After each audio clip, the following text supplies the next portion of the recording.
Here is another video clip on Trey Gowdy, and this time he questions Joseph Clancy, the Director of the Secret Service.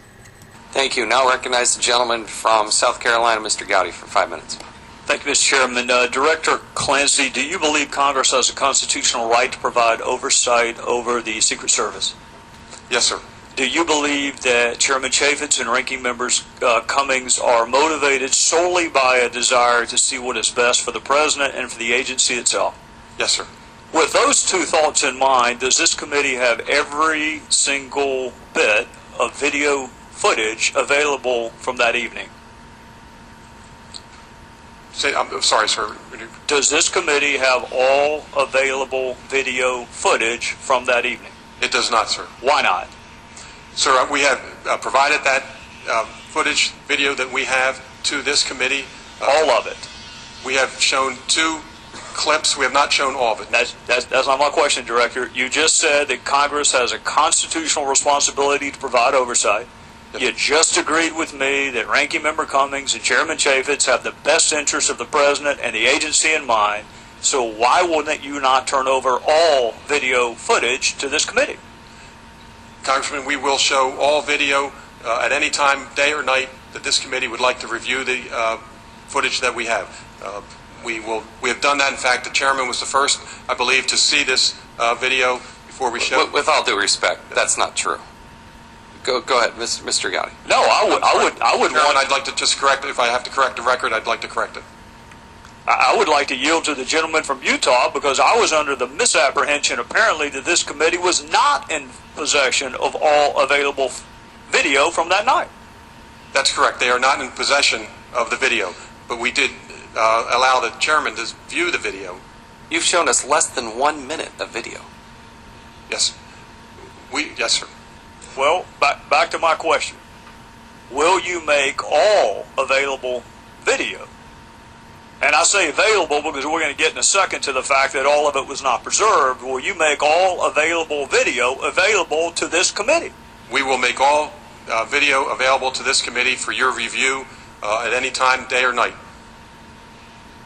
Will you make a copy of it available so we can retain custody as opposed to simply showing it to us? I will not release a copy of this video at this point. Why not? The OIG has an ongoing investigation. Do you think the OIG's responsibilities supersede those of Congress?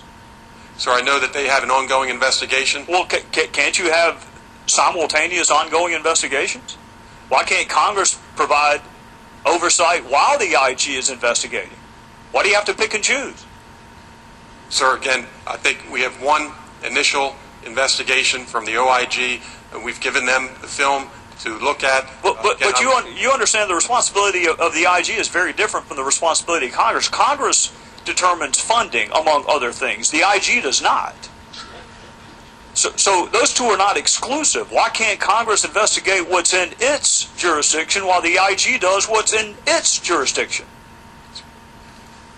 Congressman, I'm sure after the OIG's investigation... I don't want to wait till after, because then that makes me think that you believe that Congress's constitutional responsibility to provide oversight is subservient to the IG. And surely to the Lord you can't believe that. Sir, the ongoing investigation that the Secret Service has as well regarding the protective intelligence case. We have an individual who committed a crime, made a threat, and that investigation is also going on at this time within the Secret Service. And how will providing that video footage to Congress jeopardize that ongoing investigation? With precision, how will it? That video shows the actions of the individual who would be accused of a criminal act. I get that.